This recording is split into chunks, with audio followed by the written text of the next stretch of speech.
Hello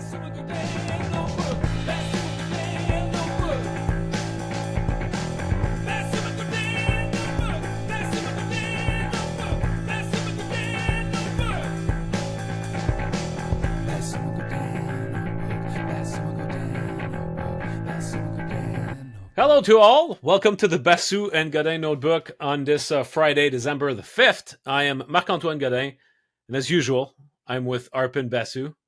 How you doing, my friend? I'm good. Yeah? Yeah. Good. Did you Getting enjoy ready to go to practice today? Toronto tomorrow. Oh, yeah. I enjoyed practice. Yeah, sure. I mean, it was kind of a detail oriented practice. Nothing huge of note jumped out. But yeah, I think the Canadians are kind of in a mindset of just sort of repeating a similar type of performance as they had against Winnipeg in Toronto on Saturday. A Toronto team that's starting to figure some things out and presents a different challenge than the Winnipeg Jets. And I think that game against Winnipeg was that. They haven't figured out how to keep their goalies healthy, though. No, for sure. Yeah, we'll see which goaltender gets the start. It doesn't sound like. Anyhow, I mean the collective freakout in Toronto over injury transparency is quite funny to me. I mean, it's just like and because they're being particularly opaque about it. Like, it's one thing to want to to stick with upper body and lower body, but like to not give a timeline or not have timelines respected is somewhat reminiscent of what happened in Montreal for the longest time, where timelines were kind of all over the place. And I think Craig Berube is getting a little frustrated with Anthony Stollar's timeline in particular. But yeah, that's it's not the Canadians. Excuse me. It's not the Canadians' problem, and it's not probably our listeners aren't all that interested in that either. But I think the makeup of the Leafs up front. Sorry, I got something in my throat. That's okay. It's just the Leafs. It's just typical of you to clear your throat. Every time you ask a question to Marty, you go. I always clear my and throat then you first. Go. I know. Always. I want to be able to talk, which I can't right now. But anyhow, the Maple Leafs have like a traditional, and a lot was made of like the adjustments Marty made to the lines on Wednesday. Yeah, and I want to get into that a little bit to start here because, it was significant. He changed every single line on the team. So when that happens, obviously the coach is going to get mentioned, but he made it clear afterwards when Eric Engels asked him to explain the changes he made, that they were primarily based on the fact that he wanted to load up his top line because Winnipeg has a loaded top line. And after that, the matchups get kind of easier. Toronto, the game Saturday is going to be on the road against a Maple Leafs team that does not load up their top line. They have two top lines, or a more traditional top six, where you have William Nylander and John Tavares on one line, and you have Matthew Knies and Austin Matthews on the other line. So you can't approach it the same way you would the Jets at home when you're playing the Leafs on the road and you don't control the matchup. So that's why, to me, like what was significant in that game on Wednesday was just the obviously the record usage of Oliver Kapanen, a career high 20 minutes and 7 seconds, 1 second more than Nick Suzuki, and a season high for Ivan Demidov, or a career high. I believe it was a season high for him too. So, what's clearly happening right now in the current situation that the Canadians find themselves in, with Newhook out and Doc out and I guess Laine out, is Marty's working with two duos as a top six, and will adjust where Slafkovsky plays based on the nature of their opponent. I'd be curious, and this might sound stupid by tomorrow, but I'm curious to see if Slafkovsky goes back with Kapanen and Demidov against Toronto, and if he does that, then who goes with Suzuki and Caulfield? Because it could be Bolduc, but frankly, what we've seen of Bolduc on that top line has not been all that convincing. And other than a couple of games on that Western Road swing, and we talked about it, that was encouraging to see him starting to figure things out. But I really do get the impression that Bolduc needs to play more of a straight line game, much like Josh Anderson, and we talked about that. And so, we saw Texier with Kapanen and Demidov against Winnipeg. Might we see him with Suzuki and Caulfield? I don't know. It's interesting because Marty admitting that he made his lines based on the way his opponent attacks would suggest that he's going to have to make some adjustments against Toronto because they don't attack in the same way. Yeah, it's interesting that one of the two duos is made of two rookies, so it's Yeah. quite significant.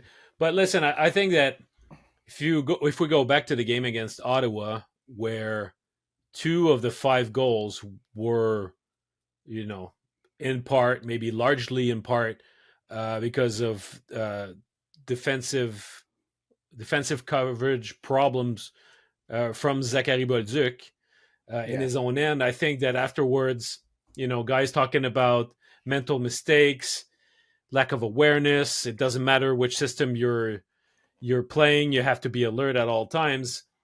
It it pointed out to Bolduc, and sure enough, the day after he was playing on the fourth line and didn't play much.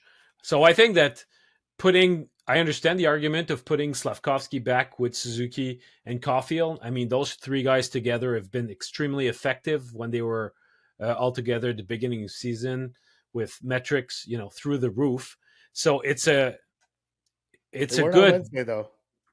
no, They but I lost. mean, They lost that matchup. yeah, and that's fair. But I mean, Yeah. it looked at like it was like a break glass in case of emergency type of thing. Oh, yeah, And yeah, sure. sure enough, the team needed something to overcome the fact that they had been blown out of the water defensively the two games before. So now looking ahead, I mean, I know that some people I saw on Twitter, people saying, "Oh, well, you put Slav back with those two guys, well, we become a one line team again." Well, with Bolduc, they were a line, but they were certainly not the type of first line that the Canadians need Suzuki's line to be. So you go back to something that and that's effective. And honestly, I was not too dissatisfied with the way that Alexandre Texier meshed with the two rookies there. Hmm. He's not the most trustworthy guy defensively, but he's got the skill to play on the top six. And to play on that top six for now, I think that I told you Yes. before. I told you Not before that St. Not St. Louis's. Yeah. no, that's it, and perhaps not when the full Canadians team is healthy. But I told you when he was acquired, my beef was that it's hard for me to find a proper spot, a proper chair for Alexandre Texier based on the style of player that he is and what's available on the Canadians in the Canadians lineup. But he's probably better being asked to do something that's more offensively oriented in terms of role than being in a support role in a fourth line where you might have more defensive Hmm. face-offs and things like that. So, and he held his own. He did not drive the line by any means. I think that Kapanen and Demidov stood out more than he did, but he was still serviceable. So I would tend to think that even though I fully understand your logic of the Maple Leafs being a more like a traditional top six, I wouldn't be surprised if he decided to keep the lines that helped him win the game against Winnipeg, just stay intact for Toronto and take it from there. And then Yeah. down the road, in maybe 2 weeks from now, roughly, when Kirby Ducks comes back. Well, I mean, I think that we discussed it on in the previous episode, but the obvious play would be to put Duck with Suzuki and Caulfield and have Slav back, quote unquote, once and for all with Kapan and Demidov. Yeah. I mean, obvious is not. I don't know how obvious it is. It would definitely be a departure. It would be putting Doc in a permanent wing position. I mean, I don't know how obvious it is. I don't know if it's obvious to Marty or the organization really that it's time to use Doc strictly as a winger. It's um Well, it's just that right now, Kapan is showing night after night that he can take more. His level of responsibility and maturity suggests that he's more than just your usual rookie.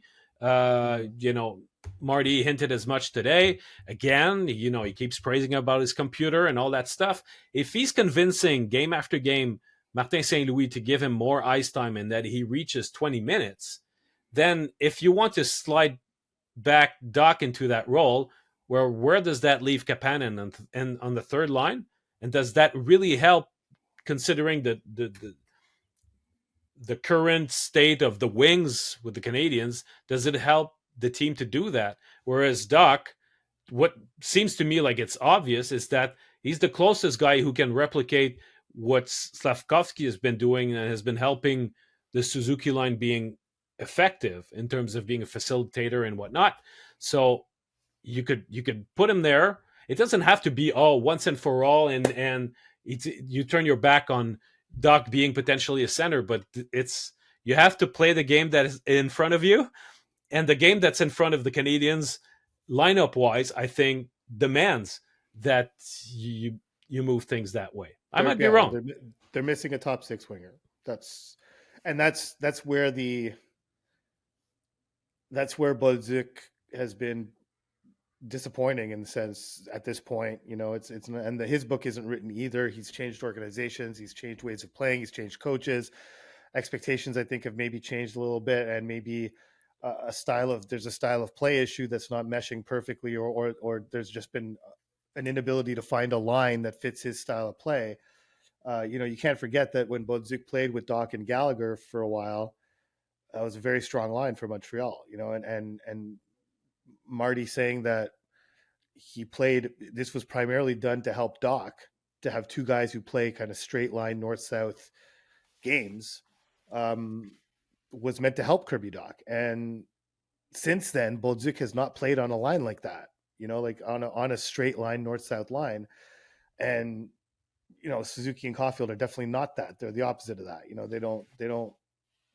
They do a lot of, they require a cerebral player on their wing who understands how to play with them. And I don't know, cerebral might be overstating it a little bit, but you need someone who understands how to play with them. And Zach was clearly struggling to do that. And I think he kind of admitted it, not in so many words, but, definitely saw a need for his game to step up playing with those two. And just to give you a sense, so I'm looking at the numbers here of Suzuki with Caulfield and Slavkovsky compared to Suzuki with Caulfield and Bolduc.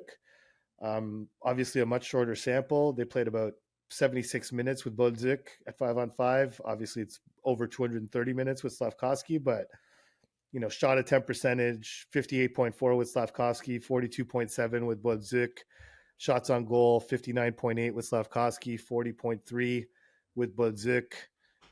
Goals for and against, they outscored opposition 11-5 at 5-on-5 with Slavkovsky. They were 4-4 with Bolduc, which is not a disaster. What's more of a disaster is this expected goals percentage, which was at 62.9 with Slavkovsky, 36.2 with Bolduc. So it's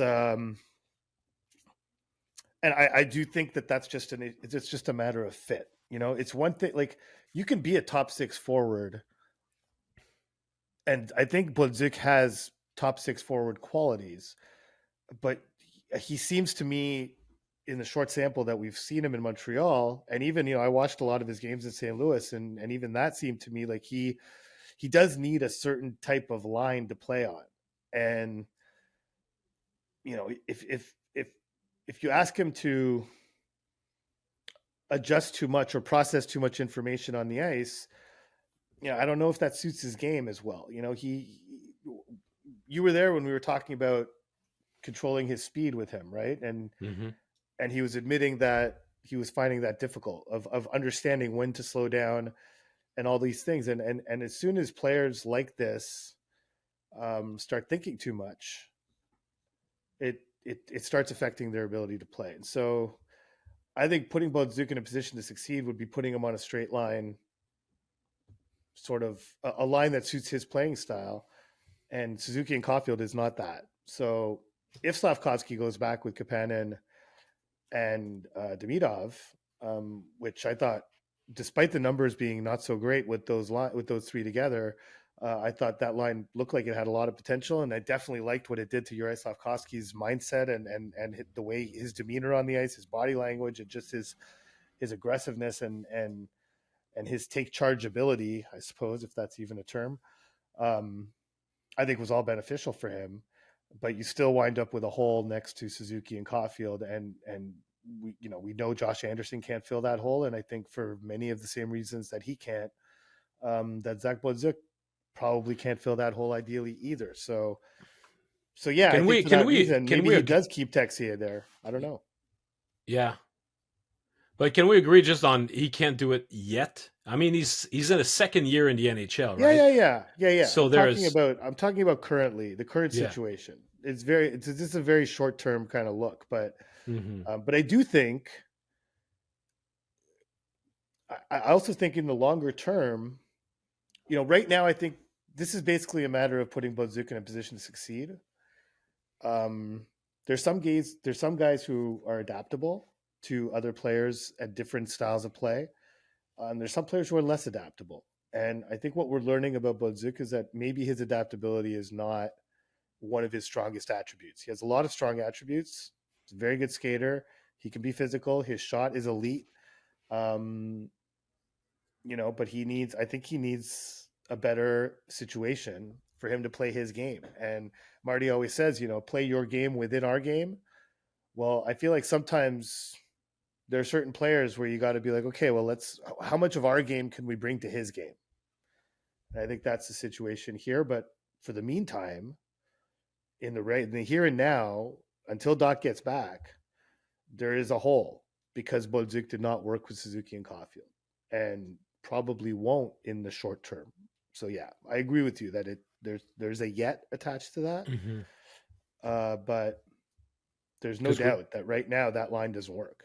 no, well, we were talking about the adaptation and the learning curve for him on that line in a previous episode, and I mean, when you look at defensively how it went against Ottawa, what it tells me also is that you can have certain offensive tools that are interesting, but if you have not integrated all the defensive subtleties that are required to play top minutes or play against top competition, you no matter your skill level, there are certain things that you won't be given those minutes because you have to be trusted 200 foot, or as Peter Bott said for the Olympics, the whole 196-foot player. Yeah, So, but but honestly, but you're talking about it's like sophistication. Like if you're a winger in the defensive zone, you have the defenseman on your side of the ice. It's not very sophisticated. There's no reason why Artem Zub should be able to be alone in the slot and have all the time in the world to do what he did, to go, forehand, backhand shelf 4 feet in front of the Canadians' net, and Zach Bolduc's nowhere to be found in a man-on-man system. that's I true. mean, But it's look, it's not sophisticated. It's very, very basic. It's a very simple defensive zone system. it is. But at the same, but remember back in the early days of the rebuild, and even I mean, when the Canadians went to the Stanley Cup Finals, back when Cole Caulfield was strictly a scorer, he was considered a defensive liability, and he was a winger with simple assignments too, and it didn't work out at the beginning, and he became a much more conscious defensive player. But it took time, and I think that a guy like Bolduc, or much like any most young players who don't have it right away, it's going to take time. And for me, I thought that it was a lot to give him right from the get go. He arrived in Montreal with great expectations, but at the same time, you must keep in mind that the Blues had considered that they had an overflow of young wingers, and the one that they decided to part with in order to acquire Logan Mailloux was Zachary Bolduc and not somebody else. So they must have seen something, some reasons that led them to say he's the odd man out in this whole equation. Yeah, well, I mean, I think the Canadians had a high interest in Bolduc, but honestly, like, are they going to trade Jimmy Snuggerud? I don't think that was, among the players that you would be talking about. Zachary Bolduc was the guy. I Mm-hmm. mean, it's in terms of it's. I don't think it's a knock on Bolduc that St. Louis decided to trade him. They obviously, and they're here on Sunday, so this is going to be the first time Zach Bolduc plays against the Blues. Obviously, Logan Mailloux, assuming he's in the lineup on Sunday, and it would be I mean, he will be in the lineup on Sunday, so that's going to be his chance to play in Montreal, and this trade's going to be on the forefront um, of that day on Sunday. It's I think it's fair to qualify it as both teams are still hoping to get what they thought they received in that trade. Obviously Logan Yeah. Mailloux spent some time in the AHL, and in Bolduc's case, he's still figuring things out, and he's still trying to find a niche here. And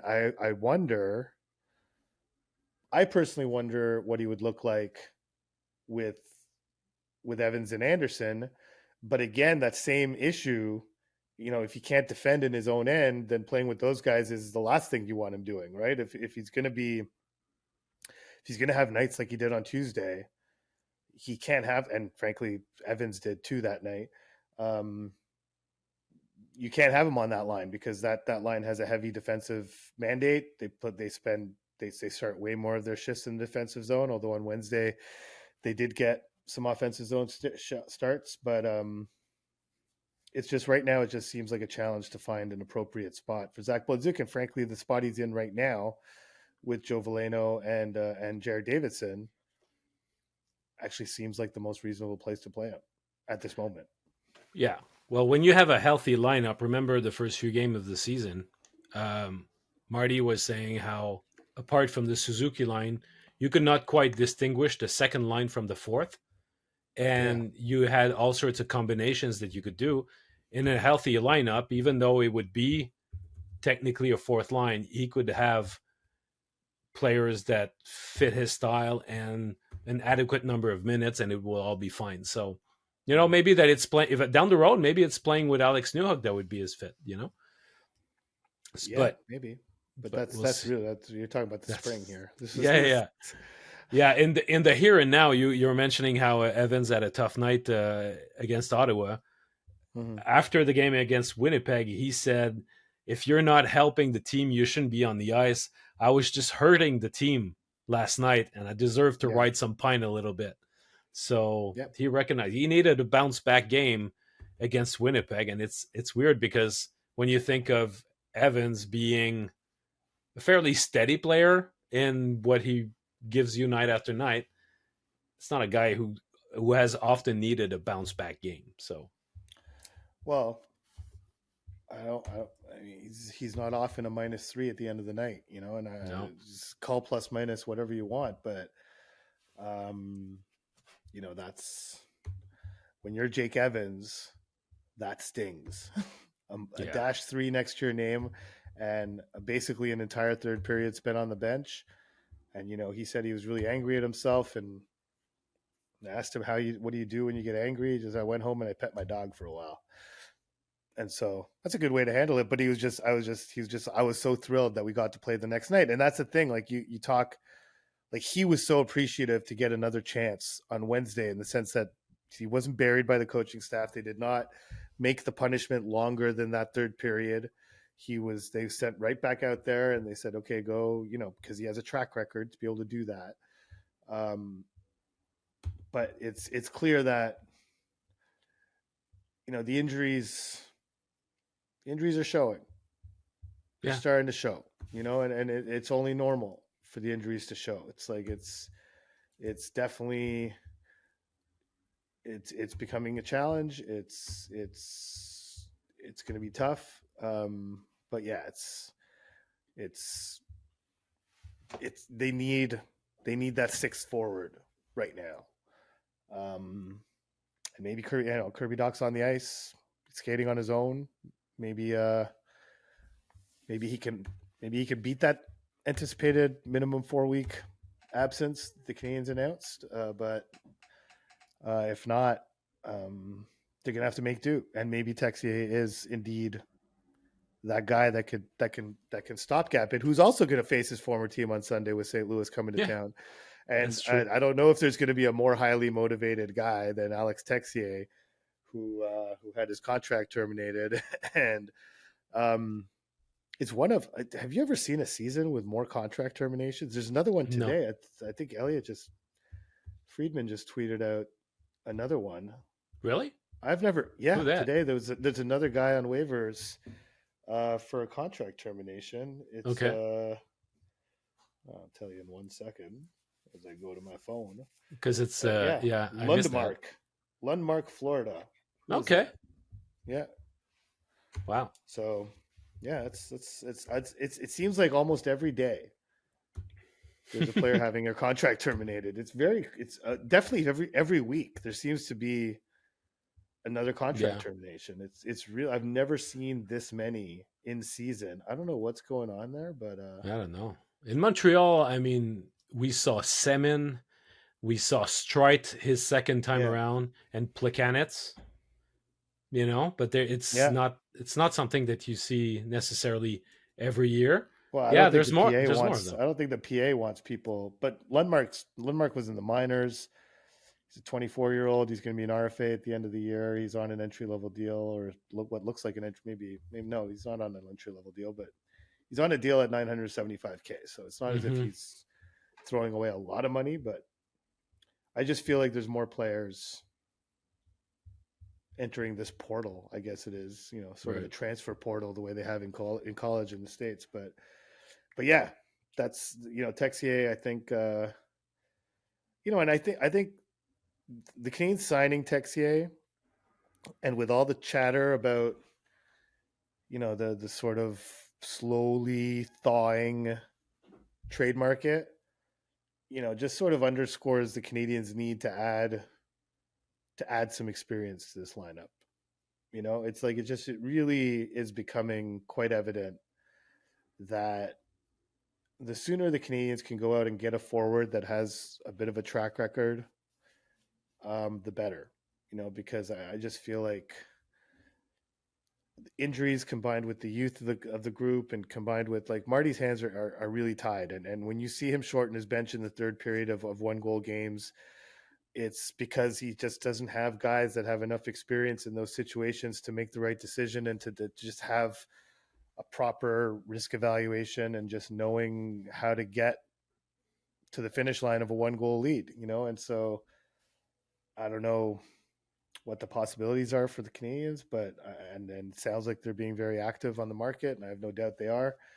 But adding some NHL experience with, whether it's a physical edge, whether it's a penalty killing profile, whether it's a defensive guy who could win draws. Like, there's so many different types of forwards that they could go out and look for that aren't necessarily filling that top six hole that we were talking about. That would help. It would help a Yeah, lot. and I mean the grind of the schedule too is something that if you're a veteran and you've dealt with this a few times, it's going to help you. But the standings are so tight that now, I mean, every game counts tremendously. And now the Canadians, playing in Toronto on Saturday night, they're going to be in a stretch of 11 games in 18 days. Uh, that is extremely demanding physically. And if you're a rookie, if you're just a young player who has not necessarily prepared for that sort of grind in the past, and let alone some guys who have, I mean, we have not seen the NHL calendar being disrupted by the Olympics in a long time. So Mm-hmm. many players have not seen such a compressed schedule, but at least seasoned players can adjust and prepare accordingly. So I think that's an extra layer of the challenge when you have already a young team. But you mentioned also the situations where you need to shorten your bench and be trusted in certain situations. I don't know to which extent this has made the fact that Kapanen and Demidov playing so much against Winnipeg, it became such a talking point. But um, it's still significant to me that you have certain guys like Kapanen who, instead of hitting a wall or fading as the season goes on, seems to be picking up steam. So He's that's getting where it's strong. He's very, getting stronger. yeah. He's getting stronger as the season goes along. But I thought Marty's explanation about that after the game was telling. Remember when I asked Marty prior to leaving for Utah, and I said you're going to be playing 16 games in 28 days, and this and that. He's like, yeah, I can't. I don't think that far. I only look week to week. How many times has he referenced the schedule since that day?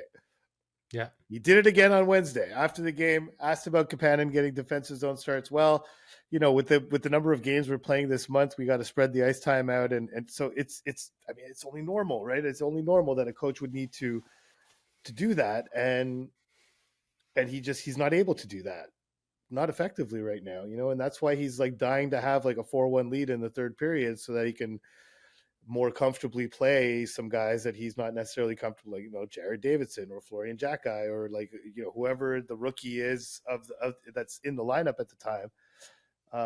You can't do that, not right now. And I think Texier provides him with some of that. He does have, he's not been a stellar NHL player, but he has over 200 games under his belt, and he understands how to play in the league. And I think how he looked on Wednesday was probably an encouraging sign for Marty, but it shows the extent to which that track record of NHL games played was a welcome sight for Martin St. Louis. Like it gives him more comfort to be able to. And when he said, this was kind of the funny part, and I don't know if you realize it, but he's like, in the context of the month, we need to spread ice time out, but I'm not going to know, I got to trust people, and I can't trust people unless I put them in those situations to begin with and let them experience that in reference to Kapanen, that line playing in the defensive zone or starting their shifts in the defensive zone. Well, he hasn't done that all season, really. He's not really given people the opportunity to gain that trust. He's more often than not leaned on, well, essentially Jake Evans and Mike Matheson and Noah Dobson. Basically, those are the guys that get those assignments. And after a while, I think that becomes a burden. I think some of Jake Evans' performance this year has to do with the fact that he has no one to share that job with. And that's why the emergence of Joe Veleno as a fourth line center who can actually do that job and take those left side draws helps Jake Evans, because it's a lot to know that you are the one guy that's going to get leaned on more than anyone else in every penalty killing situation, in every defensive zone faceoff situation, in every late game situation where you're up by a goal. Anytime your team needs defense, and it's not Nick Suzuki playing in that situation, it's you. And there's no safety net for him. And so, and I think in some ways, Mike Matheson and Noah Dobson is the same kind of thing. Like I think of late, I talked to Noah about it this morning, but I think of late their game is slipping a little bit. Dobson himself recognized that, not necessarily his line, but the team in general, but I think his pairing as well, they need to tighten up in the defensive zone. They need to, gap up better in the neutral zone. There's a lot of tightening that needs happening. And I think it's almost a natural byproduct of leaning on a very small number of players to do those jobs repeatedly over and over again. I think it becomes a burden. I think it becomes mentally difficult. And I think after time, starts to show in their play. And so maybe that especially when you're asked on Tuesday. Especially when you ask the big minutes to a duo like Dobson Matheson. I mean, it's but bound they're both to come used back. to that. That's the thing. It's like, and for Dobson, I was just like he was like, yeah, this is fine, in terms of his usage. But I'm like, well, isn't there a difference between playing? He's like, if I'm somewhere between 21 and 25, I'm fine. I'm like, yeah, fine at the end of the game. But like, if you're playing 10 minutes in a period, that's a different animal. That's not the same as your game long usage.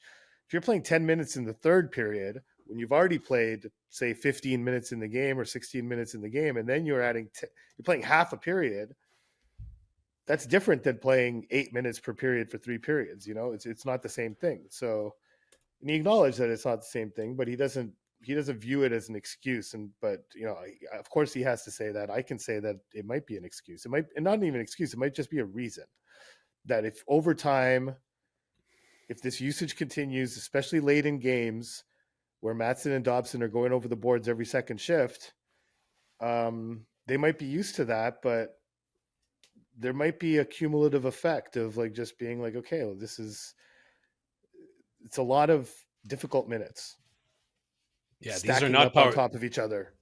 these are not power play minutes, especially not for Matheson. There's a lot of defending there Yeah, involved. So and I that's find that yeah, for Dobson, I find that he's been.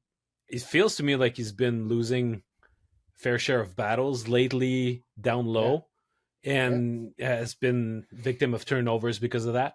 Nothing egregious or too frequent that you get really concerned, but yeah, the play has dipped, but I mean, as a team, they need to they need to tighten things up defensively because honestly, whenever there are questions that are being brought up about the system, it's a red flag in itself because it suggests that there's chaos in the players' brains, and there's none, but there's certainly chaos on the ice on occasion every now and then.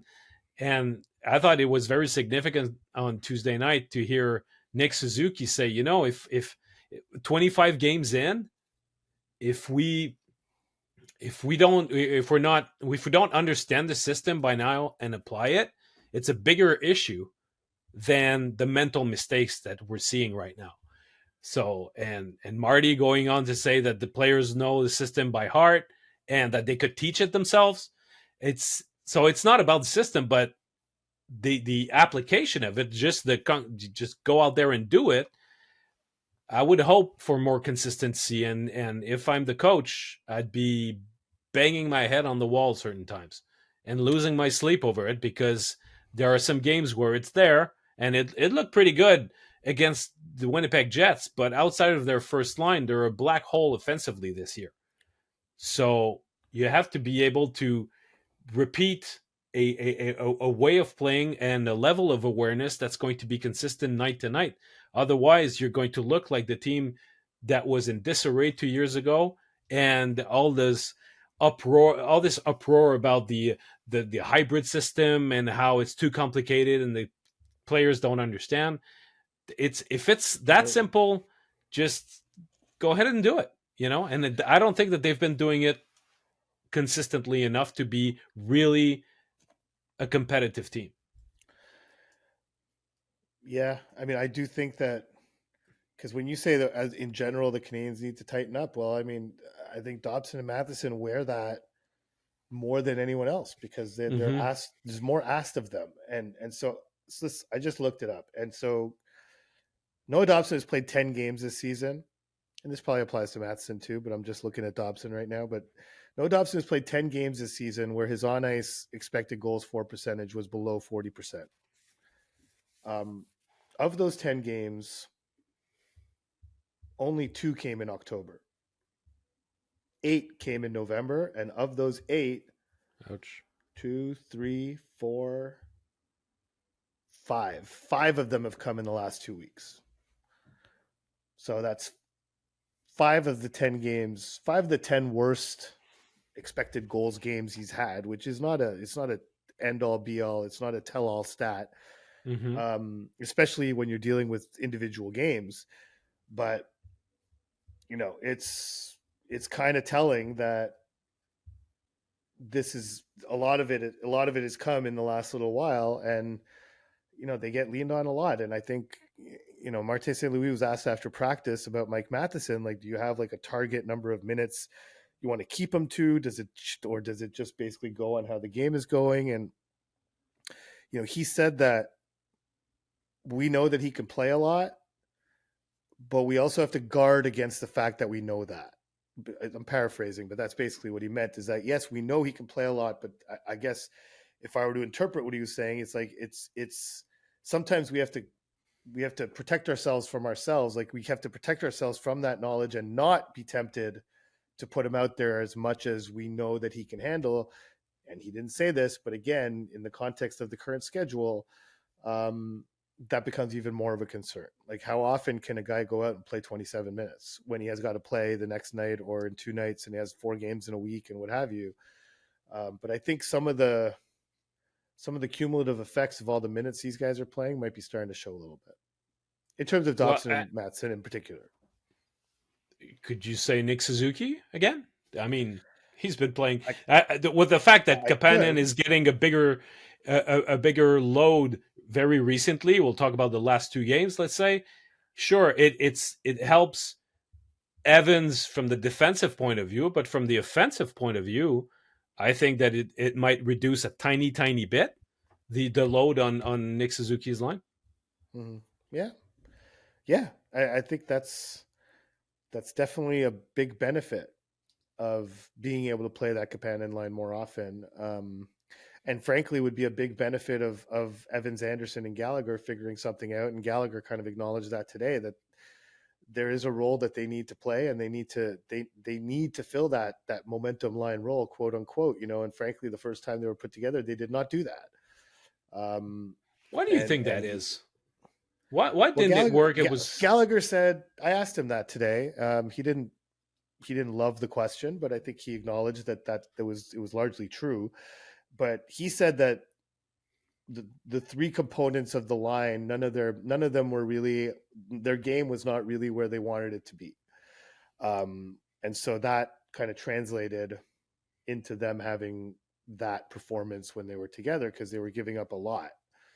They were giving up goals, they were giving up chances, they were giving up shots. It was nothing was working with that line together. But so now they have a second shot at it, and I think that's a line that Marty would really like to work. Like he wants that line to be there, to be his sort of security blanket, in much the way Dvorak was last year. Dvorak, Anderson, and who else was on that line? Why am Gallagher. I Gallagher? Of course, yeah. That was his security blanket, and then he had the added security of the Evans Armia combination um, behind that, and so he's been looking to replace that all year, and that's why I think Veleno's getting more and more runway here, because he's showing that maybe he can fill that left side faceoff role and provide some of that variety in terms of just eating defensive zone starts that Evans has been eating to a degree that, again, is hard to recreate or hard to be effective in night after night after night after night. It just becomes mentally straining. And so, yeah, I think, it's funny that it's, again, I hate to mention it, and I'm sure he hates it, but, when Marty was talking about how he's never coached a team this deep, and how he was having trouble finding minutes for everyone because of their depth and how deep they are. Well, the lack of depth since, after saying that, Newhook got hurt, I think the very next game or close to it. Doc got hurt not long after that. And now the lack of depth is quite evident, and this is why Joe Veleno showing an ability to play a role that's needed on this team, which is all he wanted to do when he arrived, is just, I want to find a role, and I want to fill it well, and I want to earn my spot in the lineup every night. Injuries allowed that.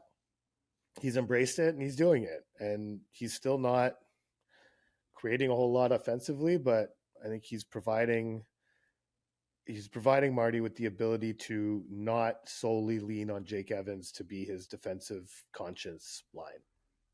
Yeah, I mean he's over 53% in the face-off dot. I mean it's rather good. I mean, and he wanted, when we had him on the podcast in the summer, Mm-hmm. he said, "Well, I see that they've lost Dvorak. I pictured that this is a role that I could take."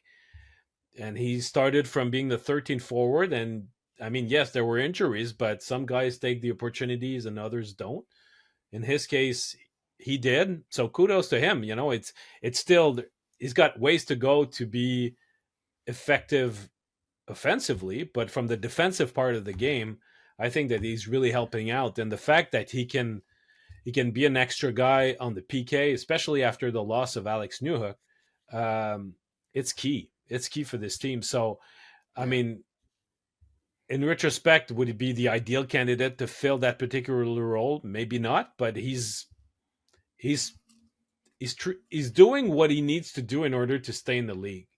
So He's changing his role, he's changing his identity, and morphing it to what the team needs right now.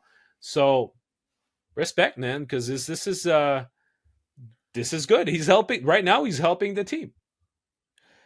Yeah, and in his last 11 games, he's been above 50% expected goals for percentage in 9 of them. Yeah, 9 out of 11, and he's been upwards of 69% in that terrible game against Dallas, 75% that game in Columbus, 75% on Wednesday against Winnipeg. So it's not just it's above 50. 9 out of 11 is pretty good. And so he's trending in the right direction. And I think, yeah, the face-off winning ability is obviously a big one, and I think the physicality that he brings um, is an important thing too, because I think that's probably something Montreal's looking for on the trade market right now. It's been numerous reports, Pierre Lebrun being one of them, noting how Montreal is showing interest in Kiefer Sherwood in Vancouver. That price is going to be extremely high, but there's a reason why they're doing that. It's because they don't feel they're physical enough up front. The injured guys are not necessarily going to address that, with the possible exception of Doc. When he's really going, he does bring that physical edge, but Veleno probably knows that, and he knows he has to provide that. So, yeah, but it's really, the nature of how things are going. Like, I feel like this month is just going to be about surviving the month.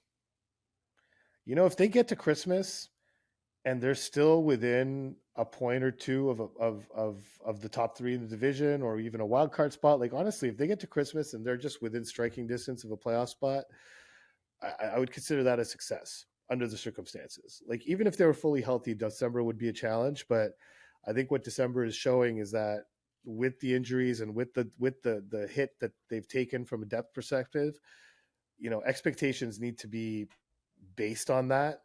And I think they're just trying to survive right now. And I think, the line changes against Winnipeg and catering them to what Winnipeg does, I think is an example of how they're trying to survive. Like, Marty's going to have to just sort of juggle things and give his team the best chance to win on that given night based on the given opponent.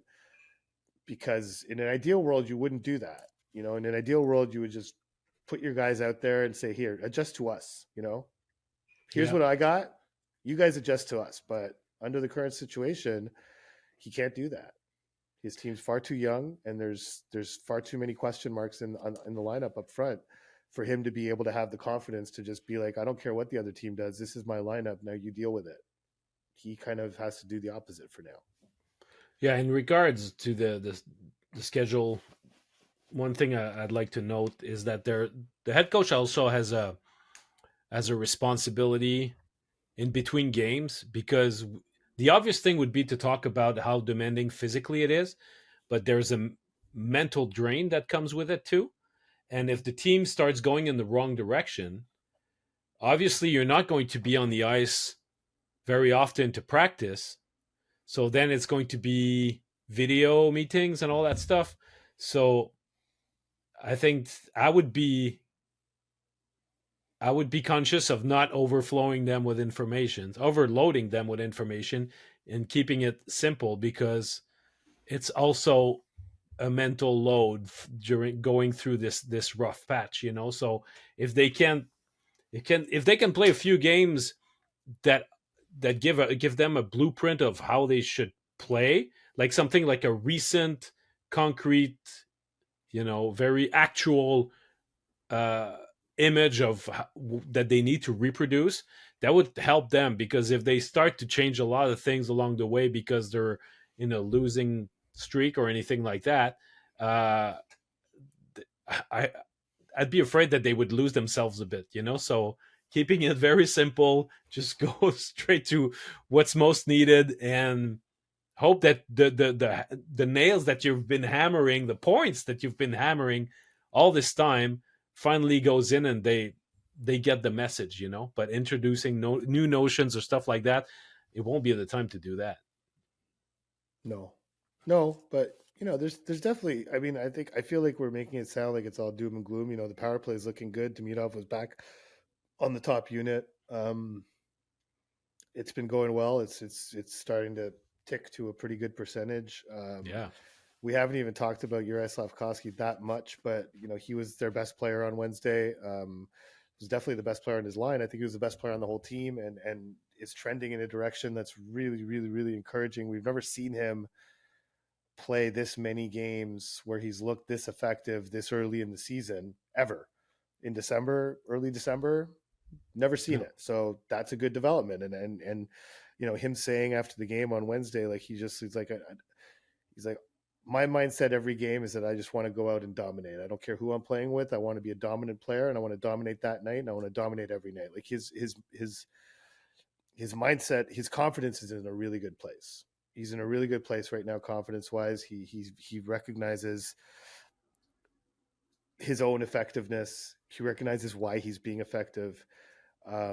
He's not overly in his own head, which I think was often the issue for him earlier. Well, up until now in his career, is that he would get off to a slow start, and it became like a self-fulfilling prophecy where he has a couple of bad games to start the season. Now he starts thinking, oh, am I getting off to a slow start? And then by thinking about it so much, he was trying to do so many things to avoid it, and then he would just continue being on a slow start. And so that's a positive. Obviously, Kapanen, Demidov, positive. Like even Suzuki, he got a point on Wednesday, and I looked at he's had 5 games this season where he didn't get a point. 5 Hmm. in 26 games. He's only gone pointless 5 times. It's like it's really, so even though he has had, obviously he had that block shot against Philly, I believe, and then Yep. played through it, and he had a dip. But that is just a consistency of production that is another level for him. That's really like no slumps, and Caulfield's not that far behind. I think Caulfield's had 7 games without a point or something like that. It's pretty close, but the consistency those two are showing, there's a lot of positives to build on, but there's definitely around those positives, there's a lot of question marks and some holes. And if not to harp on it again, but I really feel like if this Evans, Anderson, Gallagher line can start to build some momentum in game for the team and from game to game as a line, as being a momentum line, would go a really, really long way in helping Martin St. Louis manage his bench through this difficult stretch of the schedule. Yeah, absolutely. Um, hey, Mike Matheson has been breaking a lot of sticks lately. It's Yep. the game. Yep. I mean, in overtime against Winnipeg, the frustration boiled over. Well, He, they'd already he given threw, up a goal, right? They'd already given up a goal because he broke his stick. It yeah, was the second time in the game that they broke his stick when Kyle Connor scored, and the Jets spent at least a minute, if not more than that, actually, um, in the Canadiens' end against the top line. And against Matheson and Dobson, but Matheson was playing with Juraj Slavkovsky's stick because his stick broke, and so for the stick to break in overtime when he has a one-timer with a chance to win the game, it's right yeah, right there. Yeah, he's lucky. He's honestly lucky he didn't get a penalty the way he threw that stick. Like he could have gotten a penalty. But anyhow, but the so number the of times rule. that we've seen the Canadians defend in their own end, and Matheson doesn't have a stick because he lost it, or more often he broke it. It's uh, I it's a don't think very very I frustrating development for him. well, I ran it like Alex Burrows was coming down to the elevator after that game. I was like, have you ever seen a player over the course of his season playing without a stick, like spending as many minutes playing without a stick as Mike Matheson has this season? Because the number of times it got not, remember there was one time it got knocked out of his hand, and then Lane Hudson had to adjust, and then they wound up giving up a goal that was earlier this season. Like and the number of times his stick is broken, it just seems like every game he's spending a shift or two playing without a stick. Um and so yeah, Burrows was kind of like no, and he was laughing because they won, but that could have cost them that game, frankly. Um and so the doors to the room opened today after practice, and everyone, myself included, makes a beeline for Mike Matheson. And the first thing I say is like, have you set up a meeting with Warrior yet? Mike Matheson uses Warrior sticks. The specific model is, if case you want to avoid it at the store, if you're if you're doing any stick shopping, is Warrior Covert QR6 Pro. Um, According to Gear Geek, at least. Um, and Matheson didn't even want to joke about it. Obviously he No. has a relationship with Warrior. It's not something that he wants to be calling these people out publicly. It's normal. This is a financial relationship of some sort, I got to imagine, or at the very least, a free stick situation. Um, but yeah, it's he just chalked it up to dumb luck. But it's hard to look at his season and how often he has had to play without a stick and not wonder if he could use a different batch of sticks, or Brendan Gallagher, who also uses, let me just double check, I believe he does, I think he's also a Warrior guy, if I'm not Mm. mistaken. Where is he? Yes, he is. Actually uses the exact same stick, Warrior Covert QR6 Pro. So he was like, yeah, I was thinking I had to make a call. He said that today after practice. I was like, yeah, he might need a new batch of sticks. And so Well, they're the the only flex two has guys. to do. There must be something with the flex too. That They're actually you the only know. two guys on the team who use that exact model of stick. Mm-hmm. And so, yeah, the flex has something to do with it. I also learned today that Noah Dobson has a 95 flex. And I was like, Oh. wow, 95, that's pretty high. He's like, yeah, I'm big and strong. He's like, he was kind of proud of it. It's like, I was like, oh, Weber was 120. He said Chara, when he played with him in on the island, was 145. Yeah, yeah, that's the 145 highest flex. number I've ever. I didn't even know that existed. Yeah, exactly. So Yeah. Dobson at 95 is pretty good.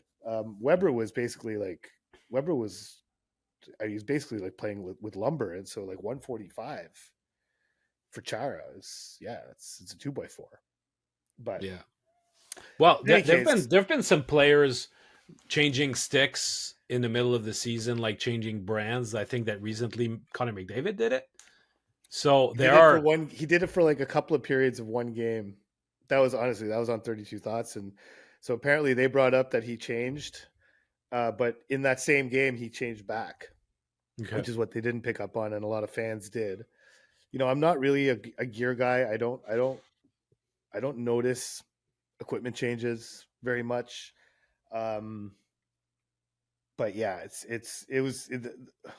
just how uncomfortable Matheson was. Like, after a while, he got like the second or third question about the things. He's like, listen, I understand why you guys want to ask about this, but I don't want to talk about it. Basically, like he was like, I Yeah. just look at it as we're playing in important games, and that's how I want to look at it. So, um, so yeah, Because usually it's players have they can have like a written contract, and if they want to walk away from that deal because they're not happy with the sticks before the end of the agreement, then the company will stop paying them because there is either a money compensation or at least a product compensation, and then and from that point on they can use whatever sticks they want, but there is uh they would not be able to enter into a new exclusive agreements because the marketing rights of their previous deal would still belong to the old company. So, right. but otherwise, if they say okay, that's enough, they can change manufacturer Well, if they. this happened with Jaroslav Koski. He's a Bauer guy, and he was unable to find a Bauer stick that he liked. And one day he used Arbor Jackie's stick, who was with Sherwood at the time. I see now that he's using a CCM, but um, he really liked Jackie's Sherwood and just started using it, and was just kind of like, screw it, I don't care. Like, honestly, it's like, I just want to stick that feels. I just want to score some goals. Like, I don't Yeah. really care how I get there. So he didn't really care about the Bauer deal. I think it did. He wasn't shy about talking about it. He's very young, and obviously is kind of has that kind of personality where he's like, I don't care, and kind of called out Bauer publicly on numerous occasions. Um, but just started using the Sherwood stick, and eventually the next season, I remember he used it for almost the entirety of his second season, I want to say. Came back the next year, and obviously had worked with Bauer, and Bauer tried to find him something he liked, and he went back to a Bauer, and right now he's using a Bauer Pulse according to Gear Geek. But But yeah, it's this is not unprecedented switching sticks in the middle of the season. Slavkovsky did it in a very public way, but I think a lot of players do it privately and they just kind of go out and use something different. So Mike Matheson does not sound like a guy who's ready to do that. Maybe Brendan Gallagher makes the call to Warrior and say, "Hey, can we address this, please? Because it's costing our team right now. So can you send them a sturdier batch of sticks, please?" But yeah, that's 3 sticks in one game. Breaking your stick 3 times in one game is quite something. Yeah. It's really something. I'd be curious to see a player who uses CCM sticks, who would call out publicly CCM. I would say take it to the coach, because the coach, Martin St. Louis, has a minority stake in CCM. So, might That's as right. well. He does. That's true. Yeah, I he's got forgot an about that. So investment. Bolduc has a CCM stick. Davidson, Demidov, and Demidov. Huh. Demidov, isn't he with Warrior? He is with Warrior. But according to this, his stick is CCM. And this is Okay. actually Gear Geek is actually pretty on top of this stuff. So yeah, I thought he was with Warrior. And he is for like his his what his gloves are Warrior, his pants are Warrior. He has apparently Bauer skates, Bauer helmet. This is a bit odd. Anyhow, but he is with Warrior because Matheson was on Spit and Chicklets and mentioned how Demidov is always in New Balance sweatsuits or sweatsitos as he called them on the podcast, which I'd never heard that term before and I love it. I love that term, sweatsito. But yeah, he said he's a Warrior guy, but according to Gear Geek, he uses the CCM stick, so I haven't actually noticed that. But anyhow, so he would be another one that can complain to the coach. Jaden Strubal's a CCM guy. Jack Eye uses a CCM stick, so there you Okay. go. All right. Enough of Bring that. it up with the coach. Yeah. Let's wrap it up. We'll be back on Monday after this game against Toronto. Today, Just quickly Josh and before we go, sure. like Dobesh Yeah. is playing tomorrow night in Right. Toronto. Montembeault plays Sunday against St. Louis. We'll talk about this more on Monday. We'll see how Montembeault does on Sunday. But I would call, this game against St. Louis, it's the second half of a back-to-back with travel. It's usually not favorable to the goaltender, but this is, I don't want to make too much of it. Sam Montembeault needs to find his game and very, very quickly. He needs that game. He needs to string together 3 straight good games, and he hasn't been able to do that all season. He spent a lot of time working with Eric Raymond at practice today. The third practice goaltender, Karel Senara, is that his name? Yep. Yeah. Yep. Was again on the ice, allowing Sam to get the extra work with Eric Raymond and Dobesh, but primarily Sam. Uh, I don't want to make too much of it, but that game on Sunday is huge. Sam Montembeault needs to come out and look something like Sam Montembeault on Sunday. He really, really needs it because it's just not the version that we saw against Ottawa and as poorly as Montreal played against Ottawa. Sam was terrible. Like that could have easily been 7, 8 goals. How many pucks wound up behind him, had to be pulled off the goal line and Yeah. rebounds into the slot, and just like that Batherson goal was terrible coverage. No one had Batherson, but there's no reason for that rebound to wind up on Batherson's stick. Like it's just like and it happened over and over and over again.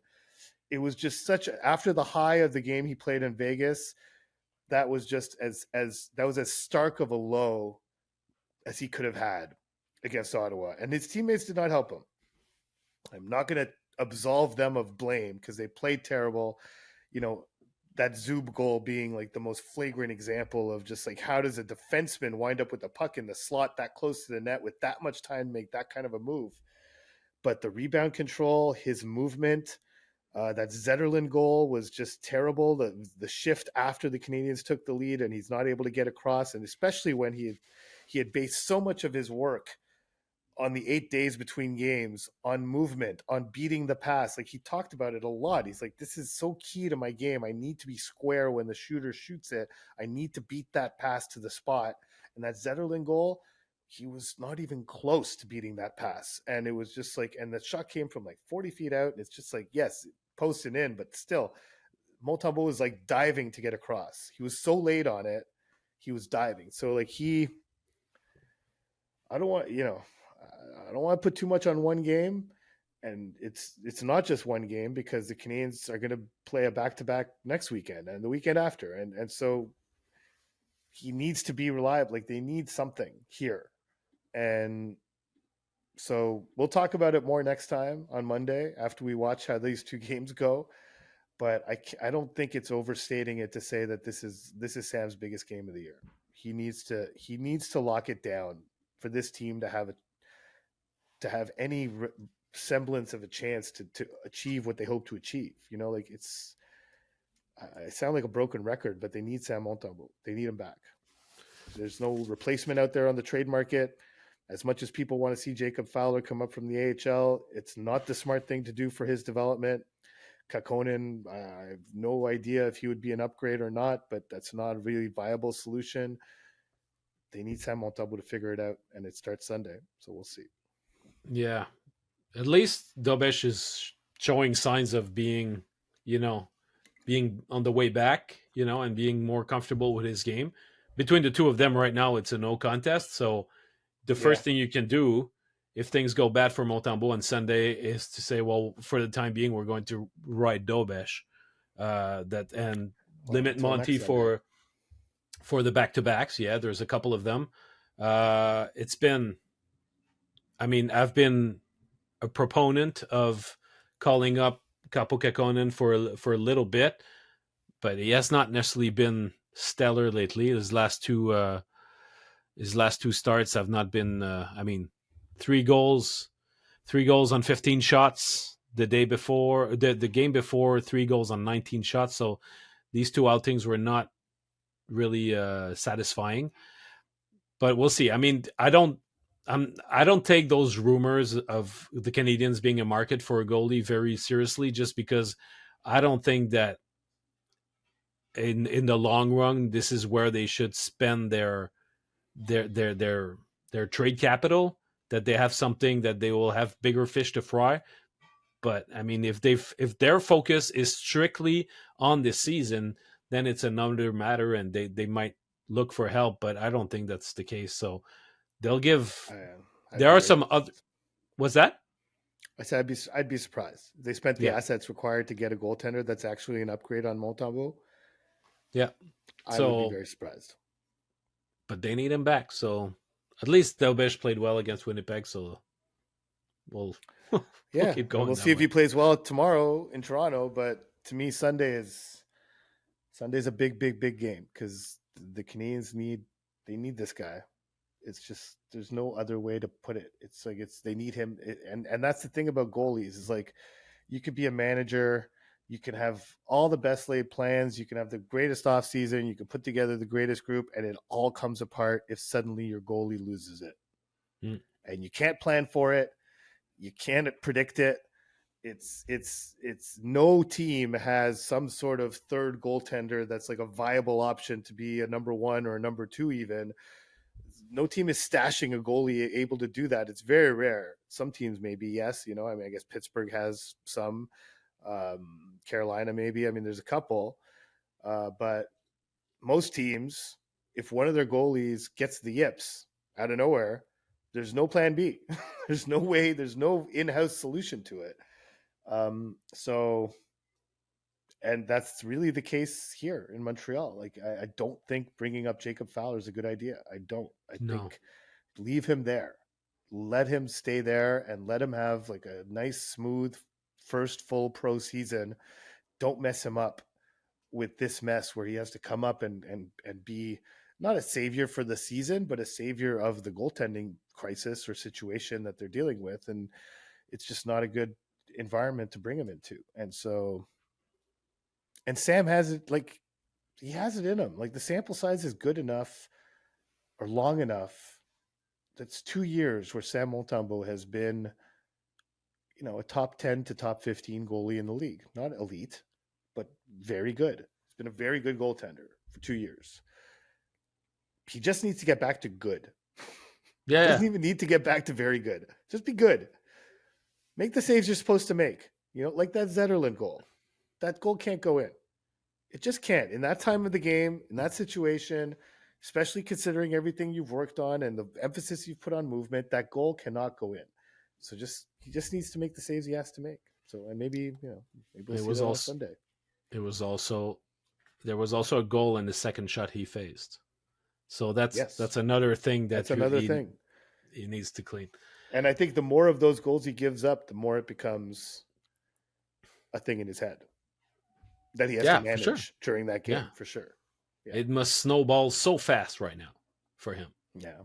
So, I will say that he well, has the temperament to kind of deal with that generally. I don't know mm-hmm. in game, but game to game he does.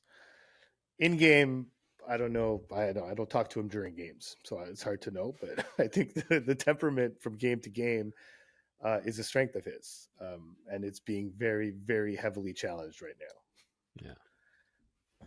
All right, we'll see you on Sunday, and Arpin will talk again on Monday for our next episode of the BasuandGodin Notebook. So thanks to all for tuning in, and have a great weekend.